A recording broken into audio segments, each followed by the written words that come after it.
Sean todos bienvenidos a este nuevo capítulo de Psiquiatría Fácil. Mi nombre es Juan Manuel Jaramillo, soy médico de la Universidad del Quindío y actualmente estudiante de posgrado de la Universidad ICESI. El día de hoy tocaremos un tema que es bastante frecuente, es una comorbilidad bastante frecuente de nuestros pacientes hospitalizados, hospitalizaciones generales, y es la correlación que hay entre las enfermedades pulmonares y la salud mental.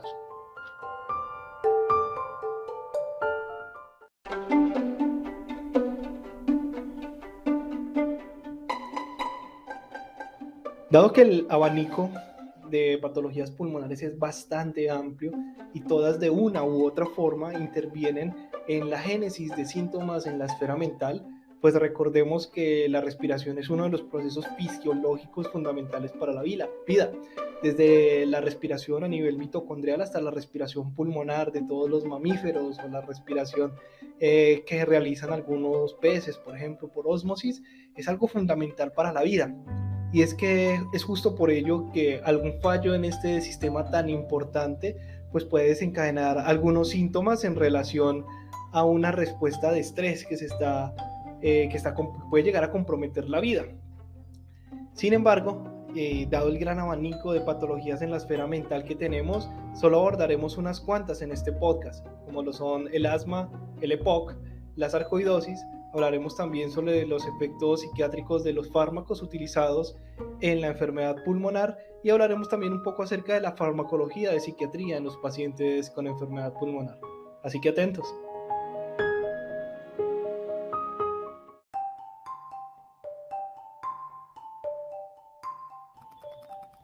Y ahora vamos a adentrarnos en el tema del asma. El asma es una enfermedad crónica inflamatoria de las vías aéreas que se caracteriza porque hay una obstrucción que es variable y que es secundaria a una hiperreactividad que es desencadenada por varios factores. Inicialmente, hace muchos años, históricamente se consideraba incluso al asma como una enfermedad psicosomática. Sin embargo, posteriores investigaciones encontraron de que hay efectivamente una hiperreactividad en las vías respiratorias y que si bien las emociones pueden jugar un papel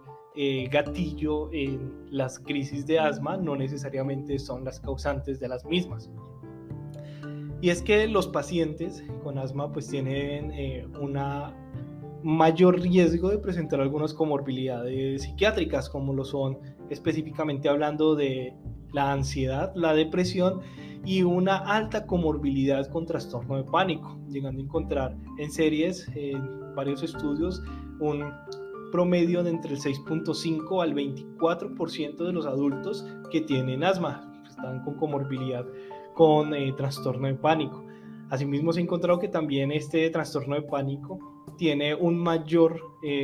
riesgo en algunas poblaciones, especialmente se ha encontrado que los habitantes de Puerto Rico y República Dominicana que tienen asma, alrededor del 20% de dicha población pues tiene comorbilidad con un trastorno de pánico, y que si se compara el asma en pacientes afroamericanos, van a encontrar que este es de un 6.7%. El trastorno de pánico, pues si hacemos el comparativo, es bastante la diferencia. Se ha asociado que justamente los factores psicosociales y los estresores que pueden detonar también los ataques de pánico pueden detonar también las crisis por el asma. Y esto en relación y hace que se dirija mucho el tratamiento psicoterapéutico de los pacientes que presentan un trastorno de pánico y una comorbilidad con asma hacia el control de los síntomas en el momento de presentarse cualquiera de los dos. Digamos, en el momento de presentarse el trastorno de pánico, pues el episodio de pánico o un episodio de asma. Y esto es enfocado mucho a hacer una desactivación progresiva de las vías excitatorias que generan la hiperventilación, que esto pues se asocia asociado con la broncoconstricción que se está generando. También pues para que el paciente pueda tomar los medicamentos y las medidas que sean necesarias. Es decir, las intervenciones son fundamentadas en intervenciones conductuales principalmente, pero también con énfasis cognitivo, para hacer pues una intervención cognitivo-conductual. Otro de las patologías bastante frecuentes es la enfermedad pulmonar obstructiva crónica, que si bien se ha asociado también con, para los que no saben, la enfermedad pulmonar obstructiva crónica, el EPOC, es una enfermedad crónica respiratoria que digamos que su base fisiopatológica está asociada con una respuesta inflamatoria en los pulmones a nivel de los bronquios, y que es secundario esta respuesta a la inhalación de humos generados a través de la quema de biomasa, por ejemplo, del tabaco, personas que cocinan con leña, que están expuestas frecuentemente a estos humos tóxicos. Esta enfermedad pues ya va a llevar a como resultado a una disminución en la capacidad pulmonar que es progresiva, y que esto es en contraste con el asma, que en el asma como tal la enfermedad no va a ser progresiva.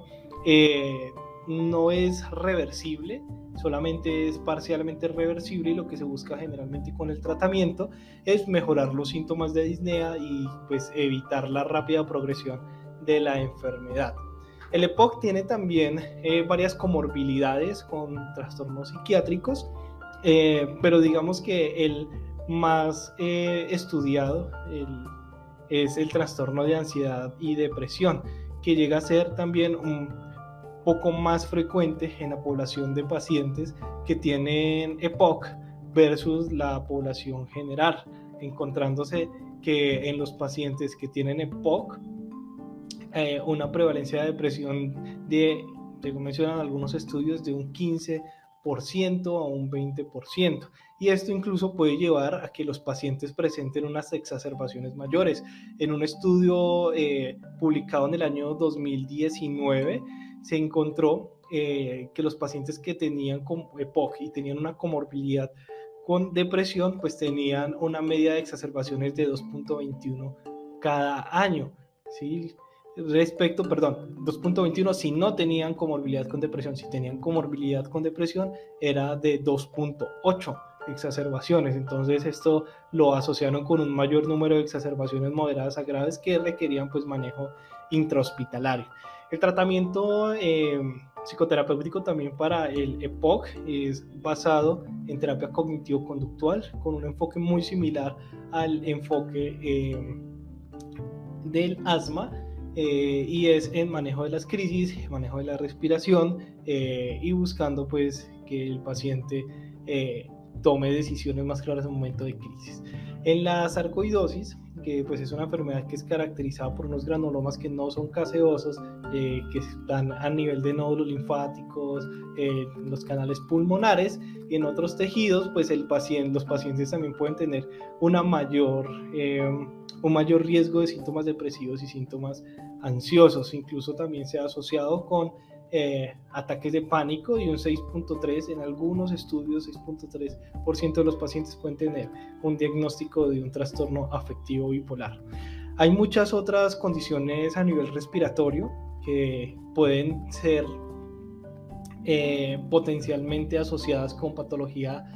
mental, pero pues todas estas son alrededor de la disnea que genera la patología, y pues no la tocaremos en esta ocasión en este podcast, pero allí se incluyen todo lo que son neoplasias a nivel pulmonar, infecciones a nivel pulmonar, desde la neumonía hasta la tuberculosis, enfermedades autoinmunes, entre otros.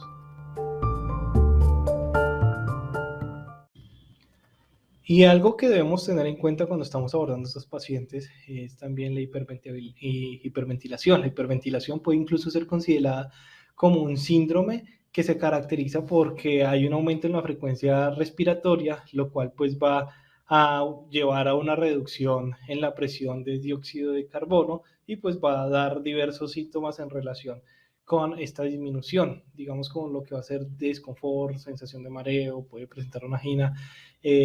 inespecífica, fatiga, palpitaciones. Es importante pues tener aquí en cuenta el manejo de estos pacientes, que se descarte cualquier otro tipo de patología médica, y hacer un enfoque también desde el punto de vista psiquiátrico, buscando que trastornos de ansiedad específicamente. Hay otro trastorno que se menciona que vendría a ser como, la traducción sería más o menos como un trastorno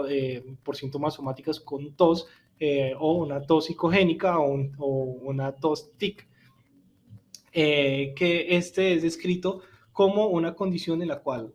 una persona presenta tos, en el caso de los niños por al menos 4 semanas y en los adultos 8 semanas o más, que se ha descartado cualquier otra afección pulmonar o extrapulmonar que esté generando los síntomas o que pueda ser la causante de la tos, y pues no hay una evidencia clara de cuál es la localización de la tos, por eso es considerado como un trastorno de síntomas somáticos. Aquí pues el enfoque sería principalmente el uso de psicoterapia para estos pacientes. Hay también otra patología descrita allí, que es el disconfort vocal, que fue descrito hace mucho tiempo, en 1840, y que este también tiene como condición pues que se haya descartado cualquier otra patología que pueda generar una alteración a nivel de las cuerdas vocales. En este caso, es como si hubiese una obstrucción a nivel de la laringe que no deja que pase adecuadamente el aire. Ahí incluso se ha llegado a encontrar que algunos pacientes con asma pueden presentar esta disfunción de las cuerdas vocales hasta en un 10% de ellos. El enfoque también de esto es un enfoque psicoterapéutico a través de intervenciones psicológicas, especialmente desde el punto de vista cognitivo-conductual. Ya hablando un poco acerca de los medicamentos pulmonares que tienen algunos efectos psiquiátricos, es indudable que debemos hablar acerca de los corticosteroides, que son frecuentemente prescritos en los pacientes con enfermedad pulmonar, especialmente en el EPOC. Y si bien se consideran relativamente seguros debido al efecto local cuando vienen en inhalador, pues en ocasiones también son utilizados de forma parenteral para el manejo de las crisis. Y es que los corticosteroides se han asociado, aparte de las alteraciones que pueden haber al sistema inmune a nivel metabólico, pues en psiquiatría se han asociado con un incremento en el riesgo de depresión y manía, asociándose las dosis más altas de corticosteroides con la aparición de episodios de manía, y las dosis más bajas asociados con depresión, síntomas psicóticos, donde se incluyen pues alucinaciones, ideas delirantes y alteraciones en el proceso del pensamiento. Además, el uso de corticosteroides está también asociado con el delirium, por lo que pues es algo que debemos tener en cuenta. Por otro lado, otros inhaladores como lo vienen a hacer los beta-2 o otros medicamentos como la teofilina, en ocasiones han sido asociados también con lo que es ansiedad, insomnio, agitación y depresión, incluso con síntomas psicóticos. Es por ello que es importante tenerlo en cuenta al momento de prescribir los medicamentos o al momento de que llegue un paciente con un primer episodio, por ejemplo, psicótico o de agitación, y que esté tomando estos medicamentos. Algunos reportes han hablado también acerca de los inhibidores de los leucotrienos que podrían inducir agitación, insomnio, ansiedad o depresión, e incluso asociados con ideación suicida, por lo que también deberíamos tener esto muy presente al momento de estar abordando los pacientes, incluso al momento de prescribirlo en algunos pacientes que pueden tener ideación suicida.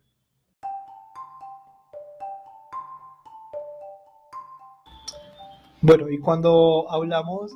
de psicofarmacología en la enfermedad pulmonar, pues debemos tener en cuenta de que en general la mayoría de medicamentos que utilizamos en psiquiatría pues pueden tener ciertos efectos adversos, como lo son la prolongación del intervalo QT o el incremento de riesgo de disfunción a nivel respiratorio. Sin embargo, se considera que la mayoría de antidepresivos pueden ser utilizados sin problema en los pacientes. En especial se recomienda el escitalopram, que tiene algunos estudios para el manejo de depresión en pacientes con asma y que pues tienen comorbilidad psiquiátrica, bien sea pues depresión o ansiedad. Adicionalmente a esto, se ha encontrado también que el bupropión puede ser una buena alternativa y eficaz para el manejo de los pacientes, que no ha mostrado tampoco superioridad como sucede con los estudios de antidepresivos en la población general frente a los inhibidores selectivos de la recaptura de serotonina, y recientemente algunos metaanálisis realizados en el año 2016 encontraron que el uso de benzodiazepinas en enfermedades pulmonares, siempre y cuando éstas tengan una severidad leve, es seguro y no se ha asociado con un incremento de efectos respiratorios adversos. Sin embargo, debe tenerse en cuenta que las benzodiazepinas per se tienen un riesgo elevado de efectos respiratorios adversos, de ser fallo respiratorio. Asimismo, el uso de antipsicóticos en los pacientes pues no está tampoco restringido por completo. Sin embargo, también se debe tener en cuenta de que los pacientes pueden tener también un riesgo con el uso de antipsicóticos de hacer una disfunción respiratoria. Esto es algo que es dosis dependiente, se presenta principalmente a dosis mayores. Y bueno, eso sería todo. Agradezco por escuchar este podcast y nos veremos en una próxima ocasión.